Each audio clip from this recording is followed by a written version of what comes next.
Hey, starting this Monday, every day of the week, we release our Central Indiana Scoreboard Show where we feature the Pacers, Fever, Colts, IU, Purdue, IndyCar, Ball State, Taylor, Indiana Wesleyan, IUK, and Anderson, along with the best high school sports coverage in Central Indiana every day starting Monday. This is podcast number 275.1. Our reaction to the Pacers 114-105 win over the New York Knicks in Game 2 of the Eastern Conference Finals.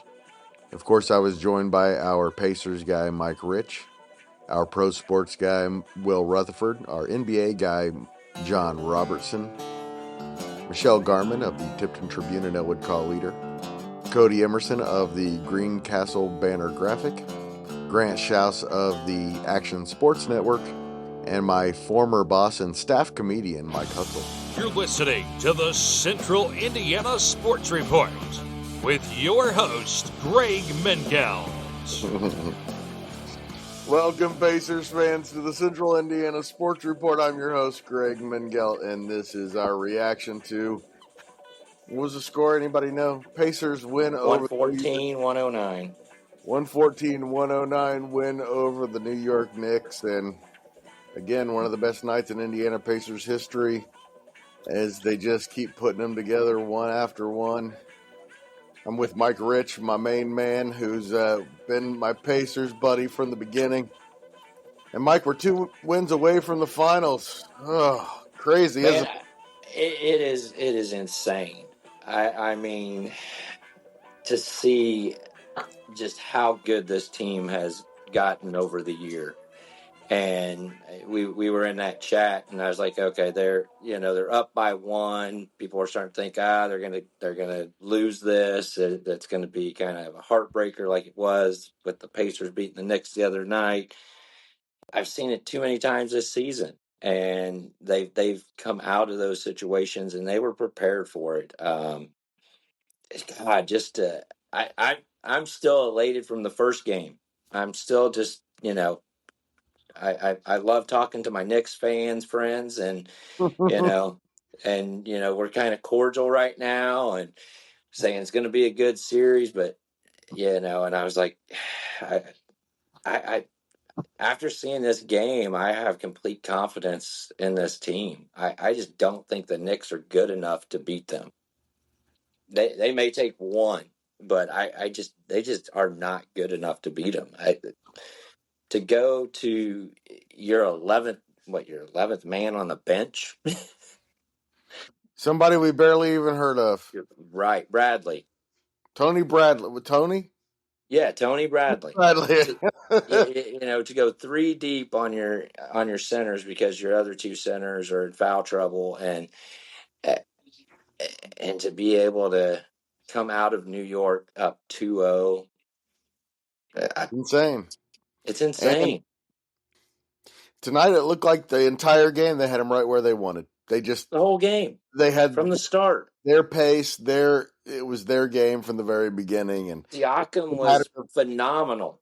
And it was just a matter of hitting the right shots at the right time. They were going to win this game. Yeah, I felt the same thing the whole game. I sat back. I didn't get escalated or upset at all. I didn't get worried. I was just like, I think the Pacers have them exactly where they want them. And you listen to that New York crowd. God, the only thing I can give that New York crowd is respect, because I think I love the Pacers as much as those fans love their Knicks. Yeah, and I also like when they get quiet at the end of the game. Oh, I love that. It's my favorite part. I absolutely love that. But yes, you're absolutely right. If you're talking about loyalty, there are, like Mike Hutsell said the other night, it has been a crappy organization for the last 2+ decades. Yeah. And their fans are just with them. They're there. Through some bad times, they're there. And there's a little bit of bandwagon jumping going, of course, because they're in the finals for the first time in 26 years. But I respect their fans. That's why I like them better than the Heat, even though we've had more rivalries with the Knicks. The Heat are my least favorite team because I can't stand the organization and their fans are just the freaking worst. That's a good argument, but they're led by a Knick. So I still hate the Knicks more. I mean, they're led by a Knick, so that makes them even worse. So let's bring in Will Retherford to give us his thoughts on what happened tonight. Will, your thoughts on another big win? I thought that they answered every shot that the Knicks had. They never let themselves get out of control. They once again controlled the tempo and pace the entire game. They played it their timing. They executed really well. Still only had 10 turnovers.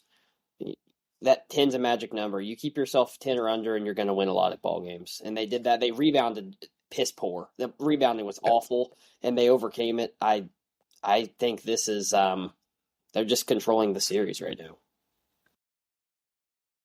And they really had them right where they wanted when they were up 10 in the fourth, and fouling Robertson was an option.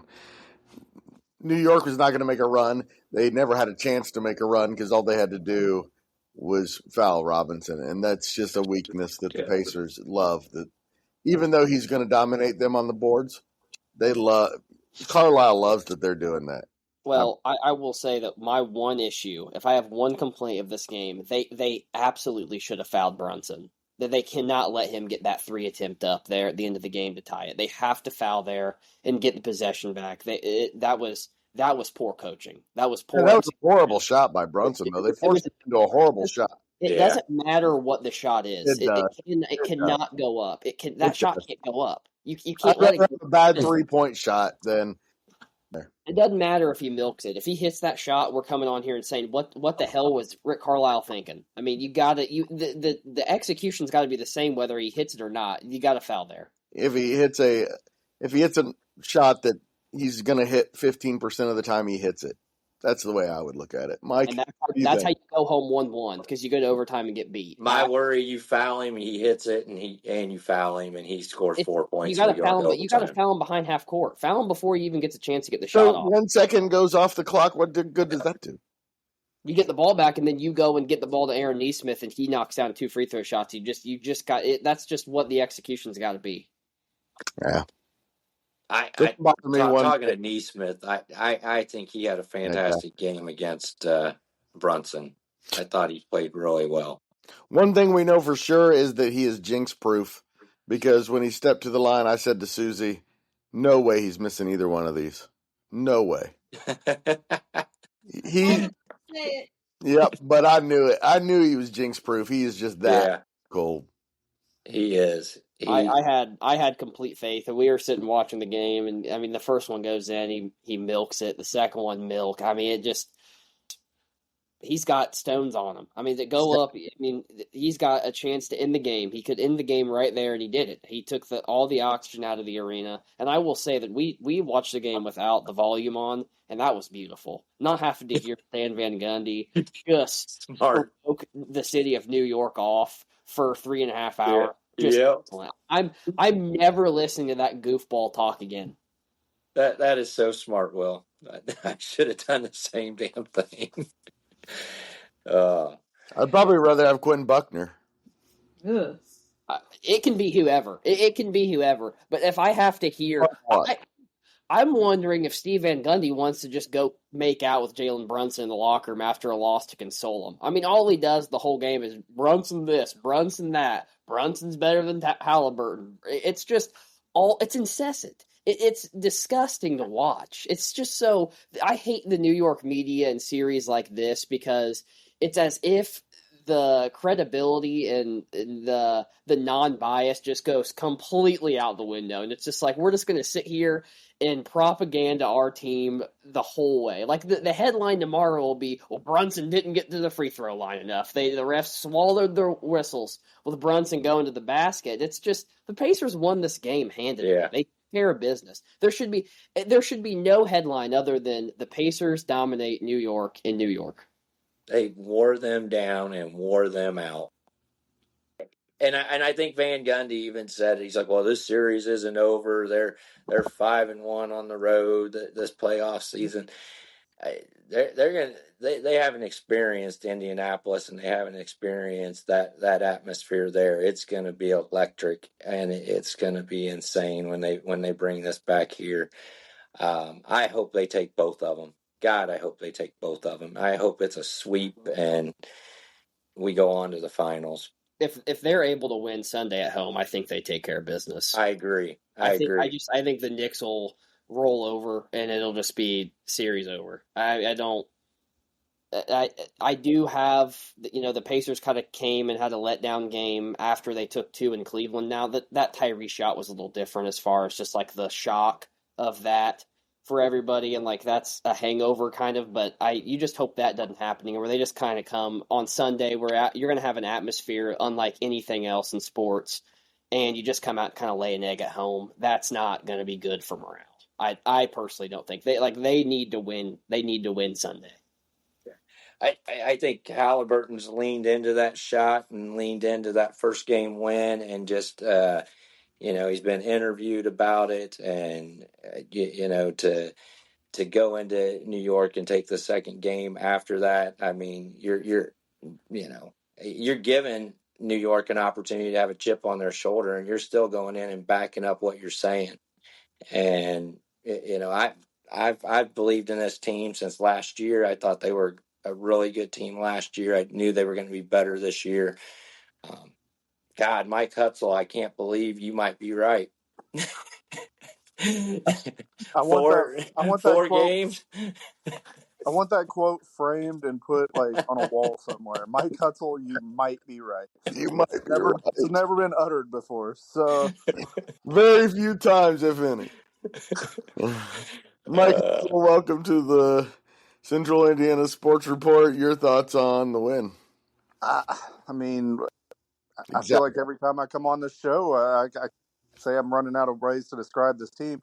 Tonight was a little more business. Obviously, nothing dramatic there at the end. Almost felt like they might be on the other side of one there for a minute, but not a great first half. But they didn't play themselves out of the game in the first half. Siakam was just amazing. Let's get that out there. I'm sure everybody's already said that, but I mean, just 39 points, playoff career high. Just you can't really say enough about his performance. But second half, the rest of the team kind of picked it up around him. Tyrese was not great in the first half. He ended up with, I think, 16 and 11, if I read the stat line correctly. Miles in the fourth quarter, people were very, very down on Miles, but really felt like he stepped up. He hit a huge three, got the big rebound there at the end on the Brunson miss. And I just keep coming back, and I know he's not the most popular guy in this group sometimes, but Rick Carlisle, man, everybody wants to. Everybody wants to kill this guy, but his rotations, the way he's using this lineup, and you want to pull your hair out when you're watching Ben Shepherd for 6-minute stretches in the third quarter, but it's the second game in a row where they just were clearly the more fresh team, and he's using the guys that he has. Thibodeau just absolutely refuses to. I mean, throw Landry Shamet out there for 4 or 5 minutes in the second or third quarter, and maybe Brunson doesn't look like he's smoking another carton of cigarettes during the game. So this team just keeps defying my expectations. Great job tonight, I thought, by Carlisle, by Halliburton in the second half. Siakam, though, just was the star of the show. The difference just between game one and game two is that Miles was competent and pretty good, and a plus and not a minus as he was in game one. And it really put them in control. I mean, they just controlled this game. It was really good coaching. I mean, to be prepared for the adjustments and go into the second game after taking that first game, you thought New York would come out, they would adjust. What I'm just super impressed with this series so far is they haven't fallen far behind, and we've seen it so many times in regular season and a couple games in the playoffs that they'll fall behind 15, 20 points, and it's I guess they fell behind in the first game a little bit. So, but to start out, both games they started out really well, and so it's just great to see them being competitive in that first quarter and not getting too far behind and having to struggle the other 3 quarters to catch back up. I don't know if there's been like something said to Ben Shepherd, but I love this like don't speak unless you're spoken to like kind of game he's playing. Like only shoot the ball if you are wide open. Do not even attempt to look at the basket. Get the ball to a guard up top. He's playing great defense. He is making Brunson work his tail off the entire time he's out on the court. I mean, he put 13 hard minutes together tonight. I mean, we're just sitting and watch. It's like his hustle. He's a great change of pace to bring when you've got Neesmith or Nimhard, maybe a little gassed from guarding him. I love we've completely shit on the guy for the entire playoff run of like what is Ben Shepherd doing on the floor, and it's like he's kind of showing us purpose right now. Like he has been the perfect like just Swiss Army knife guy to go out there and just give Brunson a tough time for the 4 or 5 minute stretch he plays. Yeah, he was a net positive tonight. I mean, he hit the 2 threes. He had that really nice look to, I believe it was Miles for an and one. And honestly, Matherin has not been a factor so far. Yeah. And he has definitely outplayed Benedict in the first 2 games in terms of what he's brought to the floor. So it's good that they're getting this contribution from him because some of the guys you expect off the bench just aren't showing up. Ben's not been good. I think that he's just kind of getting exploited a little bit with his lack of will and effort defensively. I think he gets lost. I think he gets kind of lost in the game defensively. He doesn't always fill gaps very well, especially like Tyrese and Nimhard and Neesmith. Like they fill gaps. They're really good off-ball defenders. And it's like Matherin comes in, it's just like immediately you can tell they're just like a leg down. Mm-hmm. It's like they're playing defense with 4 guys. He's just kind of all over the place. And his offense has not been needed. He just kind of not been needed. That sounds bad because he's your 6th guy off the bench, but I don't think that he's been defensively strong enough to justify getting in there. And he just can't get anything going offensively. I don't really know what it is. He's kind of usually slump proof. He kind of goes to the basket, gets to the free throw line, and I don't know. I don't know what's wrong with him. We do for a Matherin game, I think. Game 3, I believe, is going to be the Matherin game. What did you guys think of McConnell's minutes tonight? He played 14 minutes. Liked him. He had 10. He finished with 10, didn't he? Yeah. 10 points. Yeah. Made me a little nervous at first with the turnover and when he first got in, but probably an ill-advised three-pointer, a three-pointer. Yeah. He definitely wasn't perfect, but he was pretty darn good, and he dictated the pace of the game when he was in there, and they could not stop him when he gets into the lane and stops on a dime and shoots a 15-footer. Is there something where is he just faster than like everyone else on the court? Because it's like he shot out of a cannon, just out of nowhere. It's like he just white flash on the court, and it's like, what the hell is TJ McConnell doing? Like, is this guy just like, playing with his pants on fire or what? I don't know. He's been good. He's Joe Flacco on the basketball court. He's going to give you some, but he's going to get some too. I'm going to throw a name out that I never thought we'd talk about on this show, but I thought he was a net positive tonight. He looks like a drunk giraffe maybe on offense, but Tony Bradley I thought was the best guy on the boards for the first 3 quarters as far as the big men go, which I never thought I'd have that sentence come out, but he was a net positive, which with Thomas Bryant potentially being injured, we might have to rely on this dude. So what's your thoughts on him, what his contributions tonight? I didn't realize until tonight he was on their playoff roster. I remember him playing in the 41-point halftime game. That's the only time. That's my opinion of it. I kind of remember him from the regular season, kind of. We thought he was James Wiseman for like 4 minutes, probably. James Wiseman. And then we're watching the game, and he goes to shoot those free throws, and buddy I'm sitting next to says, "Who the hell's Tony Bradley? What he's doing out there?" And I'm just, he was okay. I don't know. He didn't like. I wasn't watching him. Was like, get Tony Bradley off the floor. Like it wasn't like it's like that. But I do think that the Thomas Bryant injury could. I don't know if it like creates problems, but I still feel like I trust Thomas Bryant coming off the bench a little more than I do Tony Bradley in a Knicks series.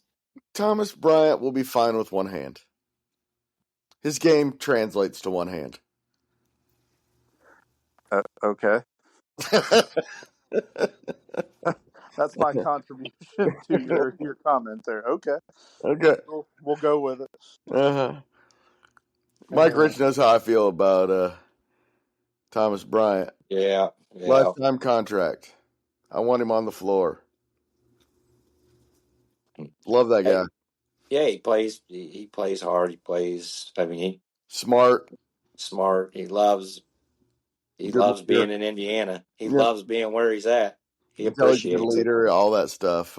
It will never be a net negative on your locker room, or if he comes into the game. Yeah, it's just he and McConnell both give him a lifetime contract, as far as I'm concerned. I don't know how you guys felt, but I thought Cat got completely exposed tonight defensively. They went at him over and over. I mean, he's -20. He wasn't even playing.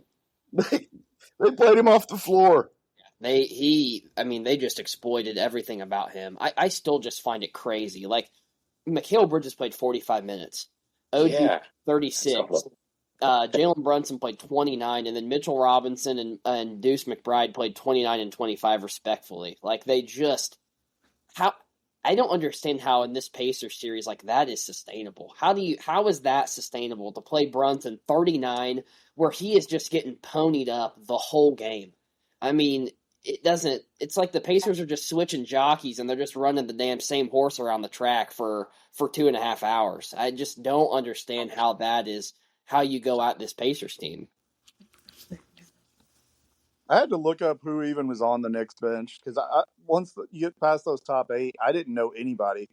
So I had to pull it up tonight. And, I mean, I feel like you could get contributions from Landry Shamet, like I said, from Precious Achua from Memphis. You know, that kid could give you some backup minutes as a big, but Thibodeau just doesn't. He doesn't do it, you know, and it's been exposed for the first 2 games now, and hopefully he keeps riding this horse because I like the track we're on.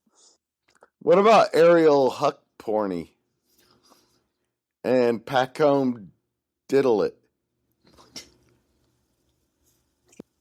Are you having a stroke right now, Greg? People on their roster. Those are real people. Yes. People on their roster, yes. Those are guys who sign in like season 9 of a dynasty on 2K. Those aren't real players. Yeah. And Tyler Kolek, who I happen to remember because Purdue played him in college once. I mean, can we check these guys' passports? Like, oh man. Yeah, the Knicks are not going to sustain the depth that we have. It's just not possible. I watch Brunson. You look at him at the bench, and it's like one of those where we talk about like the hate for Brunson and stuff, and you know we're watching, and I don't love him, but like you respect how hard he plays. He just looks exhausted after these games. Like you see the bags under his eyes. Like he looks just completely physically drained. I just don't know how that is. I don't know. That's so far from like the basketball that we watch the Pacers play the entire year, where it just feels crazy that these guys just get ridden like this. I thought Towns looked like that on the court. He looked exhausted. I mean, we were taking the ball out, and the person passing the ball in was past half court before Towns. A lot of the times, I mean, he was gassed. And to keep him to 20 That's fantastic. And I know Neesmith had a little bit of time on him too, but those minutes are going to catch up. And I think when we play him back here in Indiana, I think we're going to continue to run. And I hope we blow them out in the first game back here. Can't imagine that they're going to win 4 out of 5 with 3 of them in Indiana. I just can't imagine. Of course, we've been Pacers fans our whole lives, and we've been heartbroken over and over. So who knows? Will and Mike Hutsell, thanks so much for joining us. Mike Rich and I are gonna welcome a couple others. Any final words for either one of you? No, I'm still trying to figure out what you said about the Knicks bench. I'm still looking up to see if those are real people or not. So their pictures aren't when you click on them, they don't have pictures. It's just like the blank player card. They are real people. No NIL for them. Ariel Hut 40. Hopefully, I talk to you guys Sunday night and we're in the same good mood. You're listening to the Central Indiana Sports Report with your host, Greg Menkell. Welcome back to the Central Indiana Sports Report. After a quick break, I'm here with Mike Rich, of course, of the Pacers Report with Mike Rich. And thanks again to Mike Hutsell and Will Retherford for joining us for a quick word. And now we welcome in Codey Emerson of the Greencastle Banner-Graphic with his thoughts on the win. And Codey, it's hard not to be happy tonight as a Pacers fan. Pascal Siakam, holy crap. It's not that he was playing awful. Like, basically in the latter of the Cleveland series and in game 1, he was scoring in double figures, but he hadn't had that game that we're like, that's why we traded for him. Tonight, he reminded everybody he's an NBA champion, first and foremost, and he had the playoff experience, and he cared. I mean, where would this team be without him tonight? Because especially in that first half. I mean, things got rolling in the second half a little bit, but I mean, I don't know exactly how many points he had at halftime, but basically seeming he had like 2/3 of the Pacers' points. And yeah, we're up 2-0. Can't take your foot off the gas, although I don't think there's a better sound in sports than the silence of Madison Square Garden. And we're going home. We're going home up to. Let's not come back to New York. Let's do it. Let's not pack our suitcases. Rearview mirror. Yeah, absolutely. So don't have a repeat of what happened in Game 3 in the Cleveland series, and they're in yet another. No one thought they'd be here. I didn't. I'll be honest. I did. I said Pacers to me, I was saying Pacers in 6, but I didn't think we'd take both in New York. Oh, I thought they'd win this series. Once they beat Cleveland, I thought Cleveland was the best team in the NBA. And once they beat Cleveland, I didn't think New York could beat them. It's just New York is not Cleveland. They're not even close to as good as they are, as far as I can tell. I agree, Greg, and I think that coming back in Game 3, I mean, Cleveland, I don't know how many times they get beat 3 times in the regular season, 3 times in a row. Maybe once. No. I mean, that team won 20 games in a row twice. Yeah. That's ridiculous. They were ridiculously good. They were deep. They had a stronger bench. They were able to run with the Pacers. Pacers were just clutch. Yeah, they were clutch. Yeah. I have a question for both of you. Obviously, coming into this playoff series, Aaron Neesmith did not rank in the top 50, probably, of Pacers lore. How much has he jumped up the chart? Because he has gone way up. Those free throws tonight were so clutch. 2 games in a row against the Knicks, so clutch. He's going to be a Pacer for life, man. That's a guy who's a Pacer for life in our hearts. Yeah, I was holding my breath, but I think they said on the broadcast, and I didn't even realize this, he was like 90%, 91% during the regular season, I think, or something. It's like, I didn't realize he was that great of a foul shooter. Yeah. But yeah, I mean, to make both, then I would love to. Although Tibbs, they played a little bit of his press conference, and he said about a grand total of 5 words in responses like 3 different questions. So he wasn't going to give the media much. I'd love to hear Jalen Brunson's thoughts or Tibbs' thoughts or whoever. What in the hell was Jalen Brunson doing? Like, I don't care if you're the team's best player. I don't care if Exactly. you don't shoot a 35 Horrible shot. Horrible shot. 8-9 seconds to go or whatever it was. It's at least work for a closer three. He had been so good in clutch situations in the playoffs to this point. Every single one against the Celtics, he came through in the clutch. That was just an awful shot. Same with the other night in overtime. Yeah. Not a great shot. Work it around and get the right shot. I know you're the guy. We want to end up with the ball. They still had 7 seconds on the clock when he took that shot. Yeah, I mean, swing it around, maybe. I don't know, but or even isolation dribble, get a little closer to the 3-point line or something like that. But yeah, that shot was atrocious. Then, thank God the Pacers did what they couldn't do in most of the first half and get a freaking rebound. Still struggle with that a little bit, but I mean, I think we've been talking, at least in my view, the Pacers have been never a great rebounding team, but they found ways to. Miles Turner got the crucial rebound and then hit and did what he had to do. So yeah, I mean, I don't know about Aaron Nesmith he's quickly becoming, like you said, he's moving up the Pacers lore, Greg, in terms of just memorable playoff performers and clutch moments. Yeah, until the last 2 games, I wouldn't have said that he was one of my favorites of all time. Now, man, you do that. He's up there. You do that to the Knicks, and you put a special place in our hearts. Oh, absolutely. Silence the Garden. Was he the one that Brunson grabbed on that inbound? Mm-hmm. So I thought that was probably Brunson's second biggest error, other than that 3-pointer at the end of the game, was that grab foul. Because that ball was out of bounds. And so, I mean, we got a lot of help from Brunson tonight at the end of the game. So Mr. Clutch was Mr. Failure tonight. Yeah, so. Clutch, as I said, clutch player. He's not my clutch player of the year. We have the clutch player of the year, in my opinion. 12 of 14 this season on go-ahead shots in the clutch or whatever the stat is.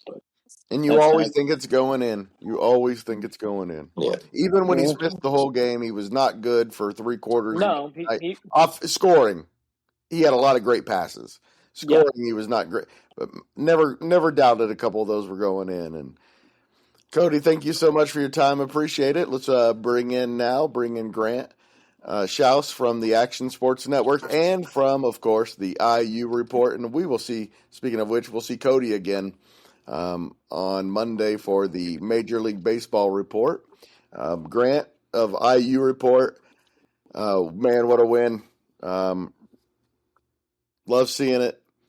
Your thoughts on, again, an historic night in Pacers history. Greg, you and I were talking a few weeks ago about memorable moments in franchise history and where they rank all time. And I didn't get a chance to hop on after game 1, but I'm curious because you've covered the Pacers. You've seen the Pacers for many years. Where does that game 1 sit all time? I never saw 8 points in 9 seconds. It's got to be number 1. But yeah, it may have surpassed 8 points in 9 seconds. If they go on to win this series, it might be number 1. If they go on to win the championship, it might very well be number 1. The one. If they go on to win the championship, a championship's got to be number 1, Greg. Right, I know, but I mean the singular moment. Oh, okay. I'm talking about singular moments here. Because if you're talking about like the biggest moment in Pacers history, that was Reggie's 25 points in the 4th quarter of that game, because the Pacers were irrelevant until that moment in league history. Until that moment, they had never won a series until that year. They beat Shaquille O'Neal in the first round his rookie year. Swept him, actually. Byron Scott Shout out to Byron Scott for that huge shot that he made to win the series. And then they beat the number 1 seed Hawks after the Hawks made that stupid trade when they had the number 1 seed and traded Dominique Wilkins for Danny Manning. And then we played the Knicks. Everybody thought it was the Knicks year. There's no Michael Jordan. Turned out they beat the Pacers, but it went 7 games. And I think that was the biggest moment in franchise history as far as like a game, but like one singular moment. Yeah, that fourth quarter, final 14 points. Neesmith just went nuts. Very Reggie-like in that game, the 25-point fourth quarter. And then that shot. I mean, Hollywood couldn't have scripted it better. I mean, listening to you guys talk about Neesmith when I first got on here before I was talking, my opinion on Neesmith, and I don't know if you guys had seen this, back when the Pacers traded Malcolm Brogdon for him. And Susie and I were talking about that tonight. Yeah, Bleacher Report put out a picture of SpongeBob, of all people, holding like a rubber band and a paper clip, and it said what the Celtics gave up for Malcolm Brogdon. Are you kidding me? That is a tweet that is. I remember like spoiled milk. I mean, it's unbelievable to see his growth. And I'll admit, when he first joined the team or that first year, I was like, "Who is this guy? This guy's not making it. This guy's an end of the bench guy. Why would you trade? Why would you trade someone who's kind of, you could make a franchise player out of, Malcolm Brogdon at the time, and you trade him for some guy who I thought would be up and down between Fort Wayne and Indy when he first started, and then he comes in and he makes this impact, and he's going to be someone that I think could be a star in this league at some point, someone that teams are going to want to trade for. They're going to want to give up good draft picks, or they're going to want to give up good players to have him on their team, or when he becomes a free agent, they're going to give him a good pitch to come and play for him. And hopefully Indiana can hold on to him for a long time, because he is easily the most, outside of Halliburton, I think the most valuable player on this team so far. The one thing I remember about the trade, it was Malcolm Brogdon for a first-round draft pick and Aaron Neesmith. It was like, well, Aaron Neesmith was just a first-round draft pick, and I liked him when he was in Boston. I thought, hey, nice role player, nice bench role player they got for Malcolm Brogdon. Man, never imagined that we'd be here at this point. The lesson, never make a trade with Kevin Pritchard, because he will win. I don't think he's ever lost a trade as the Pacers general manager. No, I don't think so. And when he traded for Halliburton, and when he traded Sabonis for Halliburton, everybody talks about how, oh, that was such an even trade. Both teams won the trade, but no, the Pacers won the trade. They won the trade. It wasn't even close. I'm sorry. Especially after the Kings traded De'Aaron Fox. It was a clear win. Like, are you trying to set the franchise back? is the question I'm asking. I mean, that's the thing is I'm taking this mantra a little bit, or I'm taking this approach, I should say, a little bit, and that Pacers are up 2-0, and it's the famous Kobe Bryant quote. Well, Kobe, you're up 2-0. He's like, the job's not finished. So, not satisfied at all. And I don't think any of those guys on the team are. Yeah, it's great to have a win, enjoy it, but get back on the plane tomorrow, and then you got to come and defend your home court for 2 games and try and go to the NBA Finals. All right, Grant, we're going to welcome in Michelle Garmon, the sports editor at the Tipton Tribune and Elwood Call leader, to give her thoughts on this, on another great Pacers win. Michelle, welcome. Thank you. I'm always happy to join. It was a great night, and I'll tell you what, boy, Siakam came to play tonight. He was just absolutely fantastic all the way through. I just can't. say enough about his performance. And he really, he's the reason the Pacers were within 3 at halftime. And Absolutely. They Mhm. might have been lost early on without him, but they just kept feeding him. He kept going, and they They were pretty definitely much in don't win hey, control this. of and that They game. definitely don't win this game without him. I'll say that. Definitely do Siakam. not win it without him. Yeah, no. Yeah. And I'll tell you what, the Knicks they still haven't found a way to guard Neesmith, have they, Mike? No, no, and I don't think they're going to. But he sure found a way to guard Brunson. Oh, he did. I was I liked this win by the Pacers a lot. The last one was exciting and fun and everything, but I think what I liked about this win was that I thought they were methodical, and they kept themselves in a position that they didn't need heroics. And what they did was, I don't know that I have seen a team as like looking as dead physically and mentally as the Knicks right now. Brunson, OG, not yeah, they Hart. Those guys just look spent. I think the Pacers from the second round going into this series having a couple extra days of rest, I think maybe plays a little bit of a factor. I know New York played last Friday, ended their series last Friday, but you don't have that much time to really regroup and rest until you got to literally start preparing, because you have to prepare for the Pacers differently than you would prepare for the Celtics. You got to go over different things, and it's the same for all teams. But I think the Pacers are that's why they're the most dangerous team in the league, is because of their depth, and you have to be able to prepare for their depth. And Michelle, you were talking about it on that thread, or maybe as someone else, but I think we can all agree that the Knicks are not going to win this series just playing their same 6 or 7 guys the entire time. While the Pacers can bring in 9 guys, 10 guys at sometimes, 10 different guys at some points to Yeah. play the game and make things interesting. New York's just not going to be able to keep up with that. Well, Grant and Mike, I don't know. I found it. I couldn't believe that he didn't try to get those guys a little more rest and see. Brunson goes to the bench with 5 fouls the last game, and they outscore the Pacers 17-4. That's when they built their lead. You would have thought that he might have said, "Okay, we're going to put Brunson on the bench a little bit more and rest him." But I guess that's just not Thibodeau's style. Thibodeau, no, he's known for it. He runs his teams into the ground. They can be great during the regular season, but it's why they don't do much in the postseason, is because he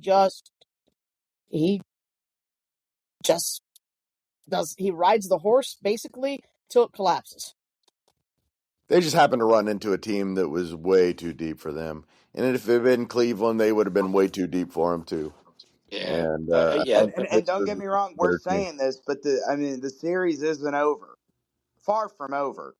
I can't imagine them winning 4 out of 5, No, and 3 of them in Indianapolis. I just can't imagine it. I can't. I agree, but it's still one of those things where, like, you Yep. never know. Like I said earlier, Mike, you and I have been Pacers fans a long time. We've seen a lot of heartbreak. This we would be have. really heartbreaking if they're not in the finals and on June 5th. But a lot of that heartbreak is, a back and forth series and not being up 2-0. How many times have we been They've never heartbroken lost when one they up 2-0. Never. right? So I mean, Knock on wood.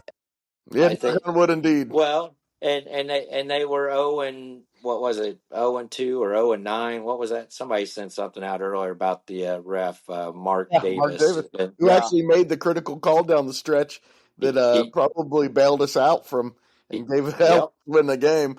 And I thought the officiating was outstanding. I was just gonna say, compared to some of these other games in the playoffs, tonight was probably one of the better officiated games in the entire run.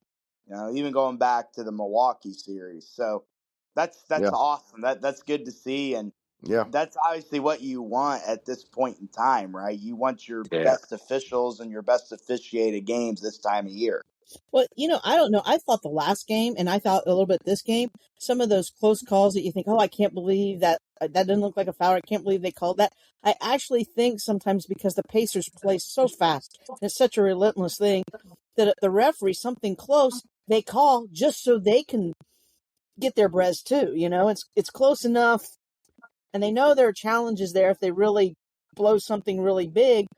But let's face it, some of these guys, some of these officials, and don't mean me, they're not as in the same kind of condition, physical shape, or have the younger legs like those athletes do, and so they can get winded. And so I guess if they're going to call a close foul to catch their breath, I'd rather them do that than get to the point they're so winded they turn it into a free throw contest because it's going to take them forever to catch their breath.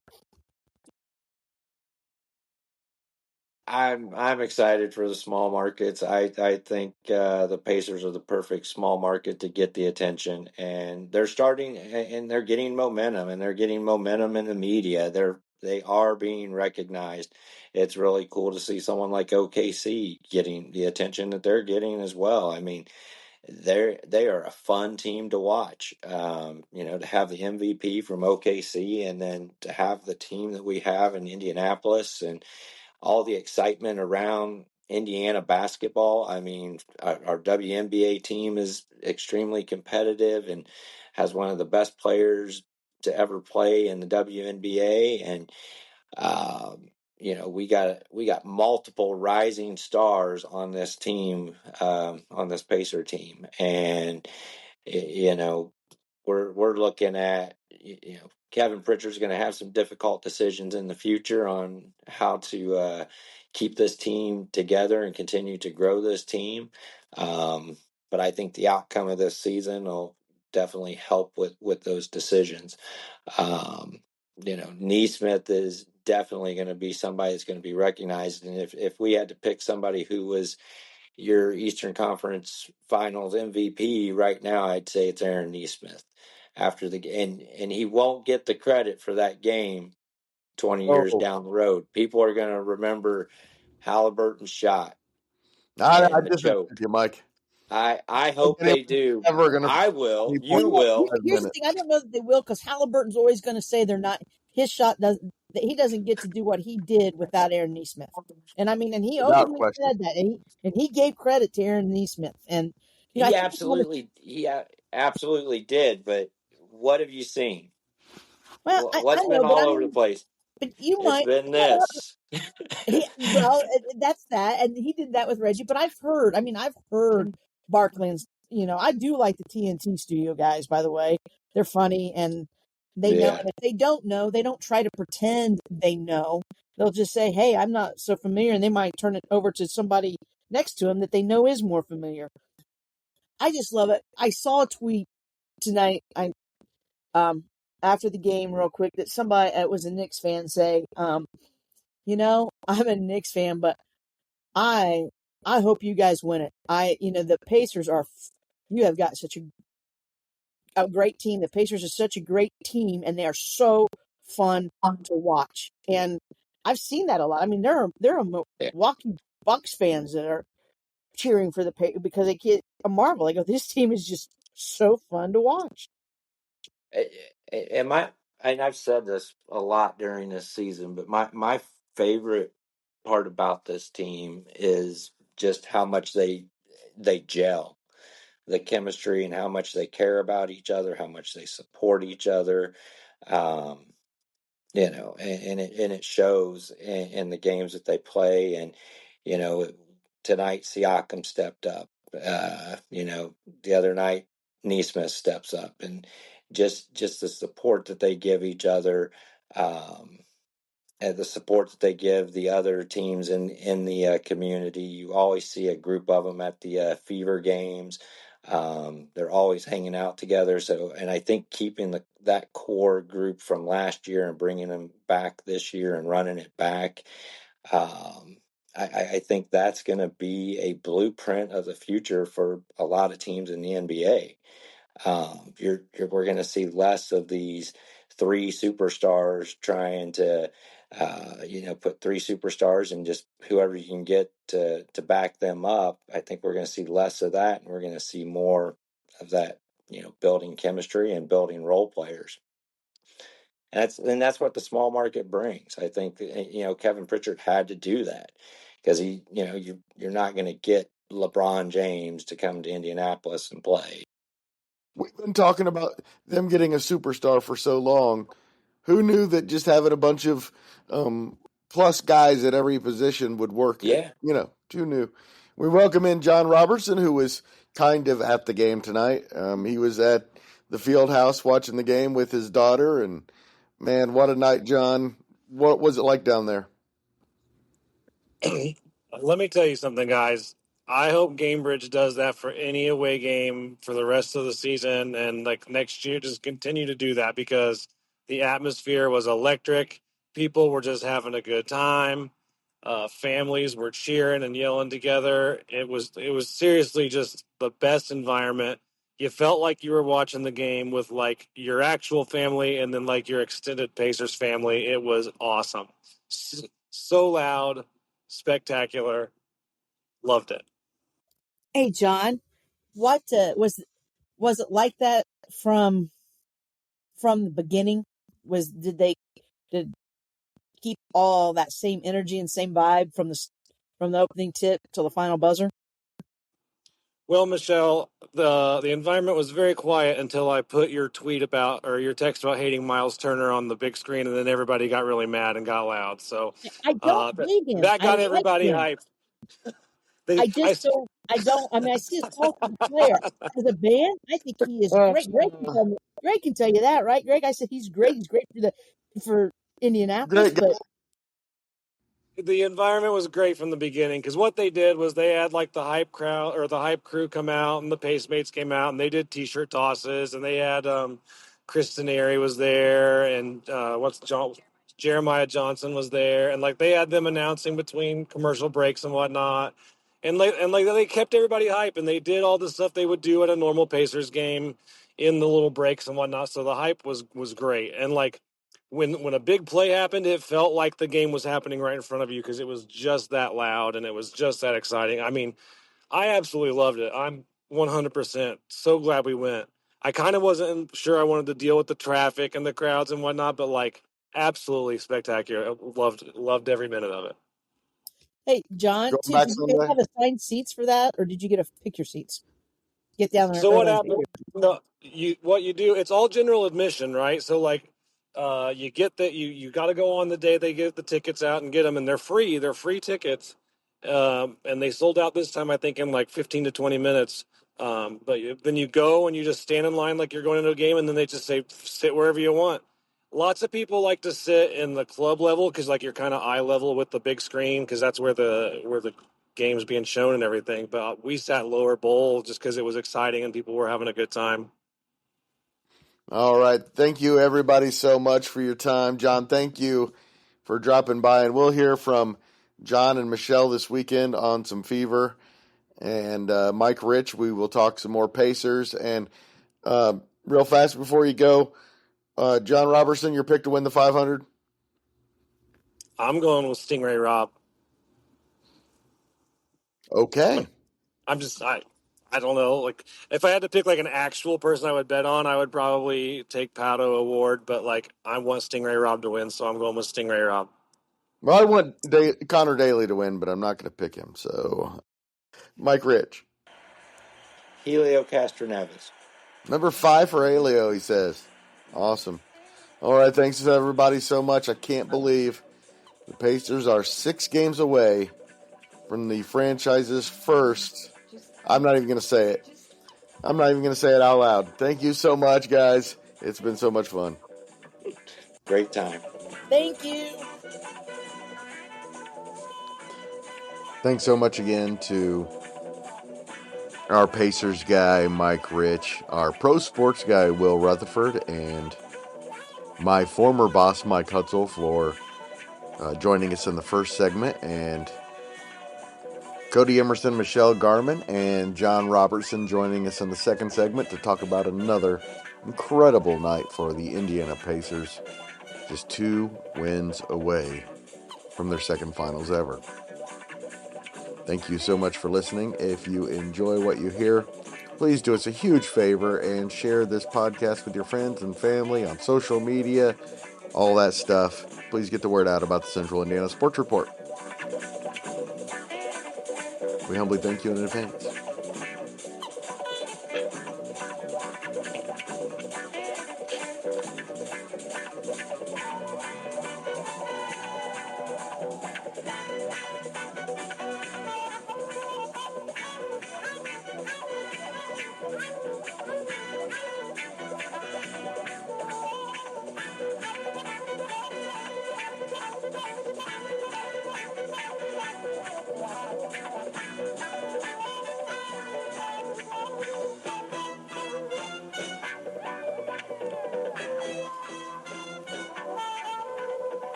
Central Indiana Sports Report is a product of ITG Media. And I love Susie.